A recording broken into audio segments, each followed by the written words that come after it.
တခုတတိထားမိလားကျွန်တော်အကြိုက်ဆုံးရေမွေးတွေက all black တွေကြီးပဲမင်္ဂလာပါ Wine Fragrance ကနေကြိုဆိုပါရစေဆိုတော့ကျွန်တော်တတိထားမိတာတခုရှိတယ်ကျွန်တော်အကြိုက်ဆုံးရေမွေးတွေကိုဟိုစုကြည့်လိုက်တော့ all black bottle တွေကအများကြီးပဲ Когда водила протянул аукс все мои волки делают ဘာရေမွေးလေးပါလဲဆိုတာကြည့်လိုက်အောင်ပထမဆုံးလုံးအနေနဲ့ Afnan ရဲ့ 9pm ချူချူမွမွေးလေးနဲ့ night out အတွက် Zara Blood Edition Intense Parfum ကဈေးသက်သာပေမဲ့ class အရန်ရှိတဲ့ sense YSY EDP ကကြတော့ fresh clean confident အပြည့်ပေးတဲ့ signature sense နဲ့မှာပါတယ်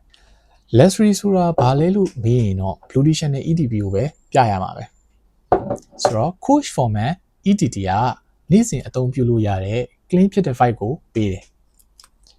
JPG လက်မေးလီ parfum ကချိုမြိန်နဲ့ဆက်စီဖြစ်တဲ့တစ်ဖက်လူကကိုယ့်ရဲ့အနံ့ကိုမှတ်မိစေနေမဲ့အနံ့ Mount Black Explorer ကကြတော့ casual outfit တွေနဲ့အကုန်လိုက်ဖက်တဲ့ gentleman sense ဒီကောင်ကတော့ Latafa တွေကပဲ Quail Alpha ဆန်လို့အတန်ထွက်လာတော့ကျွန်တော်သိချာမသိဘူးဒါဒူဘိုင်းရေမွေးပိုင်းတစ်ပတ်အနံ့ချူချူလေးနဲ့စဖွင့်ပြီး woody ဖြစ်ဖြစ်လေးနဲ့ကြံခဲ့မဲ့ bold perfume တစ်မျိုးဆိုတော့ဒီ all black ရေမွေးတွေအားလုံးမှာမတူညီတဲ့ character တွေရှိကြတယ်အကုန်လုံးတူတာတစ်မျိုးတော့ရှိတယ်ကျွန်တော်ကယုံကြည်ကြည်နဲ့ဒီရေမွေးတွေအားလုံးကို recommend ပေးနိုင်တယ်ဆိုတာပါပဲဆိုတော့ဒီရေမွေးတွေအားလုံးကျွန်တော်စီမှာ full site ကို decant bottle လေးတွေပါလာရောက်ဝယ်ယူအားပေးလို့ရပါတယ်ကျွန်တော်ရဲ့ TikTok chatbot Facebook Messenger နဲ့ Viber ဖုန်းနံပါတ်တို့မှာလာရောက်ဝယ်ယူအားပေးလို့ရပါတယ်ဆိုတော့နောက်ထပ်ရေမွေးဗီဒီယိုတွေနဲ့ကျွန်တော်ပြန်လာခဲ့ပါမယ် Your sense is your standard